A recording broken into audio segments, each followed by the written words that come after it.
2 aos Coríntios, capítulo 5. Quero ler com os irmãos os versículos 18 e 19. É o texto que foi lido aqui no início desta reunião. Quero dar continuidade à mensagem da semana passada, que nós começamos, e eu não pude concluir todos os tópicos em razão do próprio tamanho do tema, né? Ou pelo menos dos pontos que eu elaborei, não teria mesmo condições de esgotar a todos eles num só dia. Portanto, eu continuo hoje. Diz assim o texto sagrado: ora, tudo provém de Deus, que nos reconciliou consigo mesmo por meio de Cristo e nos deu o ministério da reconciliação. A saber que Deus estava em Cristo reconciliando consigo o mundo, não imputando aos homens as suas transgressões, e nos confiou a palavra da reconciliação. Quero ler também com os irmãos um outro texto, que seria 1 João. Abra rapidamente na primeira epístola de João, capítulo 2, versículo 16. Que diz assim: porque tudo o que há no mundo, ou melhor, vamos ler o versículo 15, né? O 15 e o 16, tá bom? Não ameis o mundo nem as coisas que há no mundo. Se alguém amar o mundo, o amor do Pai não está nele. Porque tudo o que há no mundo, a concupiscência da carne, a concupiscência dos olhos e a soberba da vida, não procede do Pai, mas do mundo. Amém.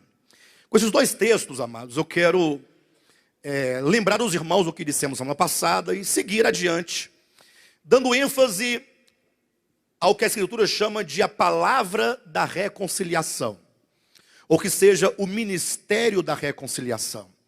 Eu pregava, inclusive, ontem em Goiânia, na igreja de Goiânia, e eu chamava a atenção dos irmãos para um fato muito curioso, o fato de que, embora haja muitos cristãos, sobretudo eu me refiro aqui aos cristãos evangélicos, eu digo isso porque me parece que os evangélicos, eles têm uma maior consciência da sua salvação do que outros cristãos que não são evangélicos.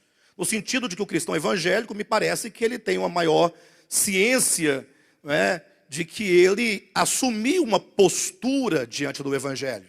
Porque há muitos cristãos que, sendo cristãos, me parece que eles são na sua inconsciência. Eles dizem crer em Cristo, dizem ser católicos, digamos assim, mas me parece que eles nunca, algum dia, tiveram um posicionamento frente ao evangelho. Diferentemente dos evangélicos, que num dado momento, a pessoa sente a necessidade de se converter a Jesus Cristo, não é assim? E aí geralmente é feito um apelo, e aí essa pessoa então, o que ela diz? Não, eu aceito a Jesus.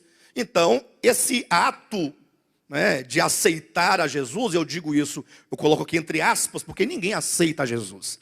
Se bem que é verdade que você aceita, porque isso passa pela sua vontade, mas na verdade isso é apenas uma obra que o Espírito Santo realiza no coração dos seus eleitos.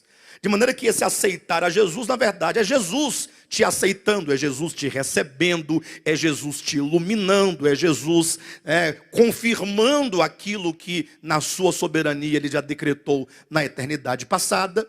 Bem, mas não deixa de ser isso um momento formal em que essa pessoa adquire a consciência daquilo que ela assume agora frente ao evangelho.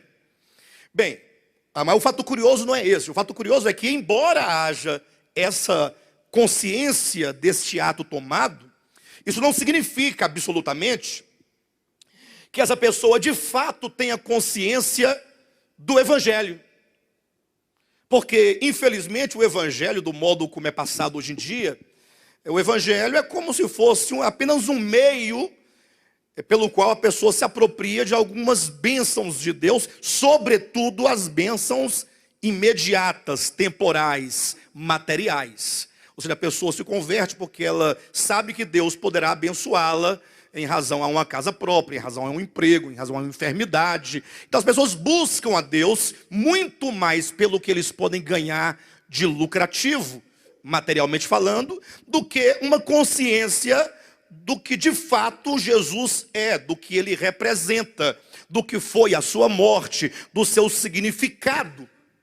E o pior, até para aqueles cristãos que têm a consciência do que é a morte de Cristo, no sentido de morte redentiva ou de uma morte vicária, substitutiva, mesmo estes pastores, líderes, não estão claros exatamente do significado profundo, do cerne da cruz de Cristo.